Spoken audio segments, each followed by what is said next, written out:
Hindi ko malalaman ang dahilan kung bakit mo pinoproteksyonan yung live na yan. It's better to leave everything rather than I see you rot in jail.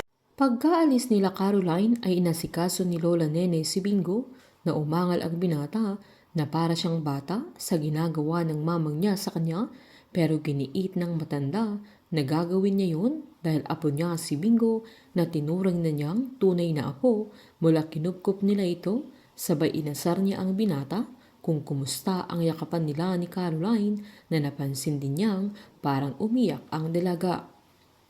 Sinaad ni Bingo na ibang epekto ng magulang sa anak, lalo na kung sila ang dahilan ng sakit sa nararamdaman ng isang anak na matagal nang patay yung nanay ng dalaga. Giniit naman ng mamang niya na hindi tumitigil yung sakit, kaya wala ding tigil ang mga katanungan ni Caroline.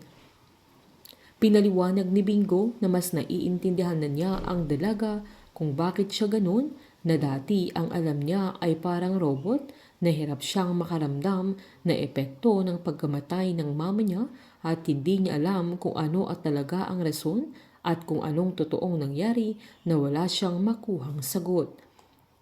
Giniit naman ng matanda na madaming dinadala si Caroline, pero lumalaban ito dahil matapang ang dalaga na agad namang sinabi ni Bingo na wala sa vocabulary ng dalaga ang salitang susuko.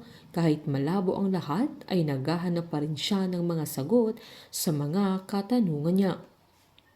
Agad namang tinanong ni Lola Nene kung hindi ba nagtatanong si Bingo kung anong dahilan na umalis ang nanay niya at kung bakit siya iniwan, na hindi naman nakaimik ang binata na kahit matagal na ay masakit pa rin dahil mag-ina pa rin sila at magkadugtong ang mga pusod nila.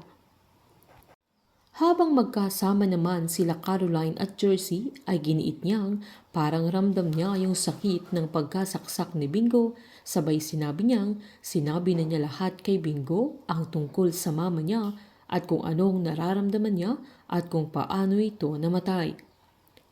Natuwa naman si Jersey dahil nahanap niya ang totoong kaibigan na pagkakatiwalaan niya.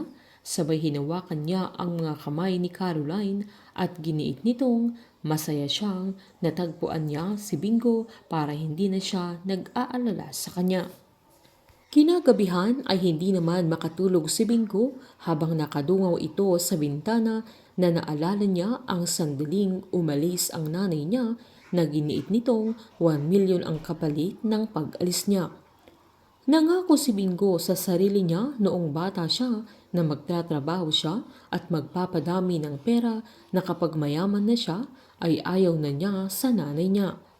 Sakto namang pumasok ang papi niya at giniit nitong magpahinga na siya, na yun ang bili ng doktor sa kanya para mas mabilis siyang makarecover, na kung may kailangan siya ay tawagin lang niya ang papi niya. Nang pumikit na si Bingo ay dahang-dahang kinuha ni Monching ang envelope sa may Durabox nito na naglalaman ng passport niya at mga papeles. Mangingibang bansa na kaya si Monching para kay Lola Nene para sa operasyon niya, lalo't siguradong hindi siya pababayaan ni Bingo na kahit umalis na ito sa Pilipinas. Painit ng painit ang mga tagpo, sabay-sabay po nating subaybayan ang advance episode ng Can't Buy Me Love dito po sa aking channel. Patuloy lamang pong manood at mag-subscribe para ma-update po kayo sa mga susunod na episode. Marami pong salamat.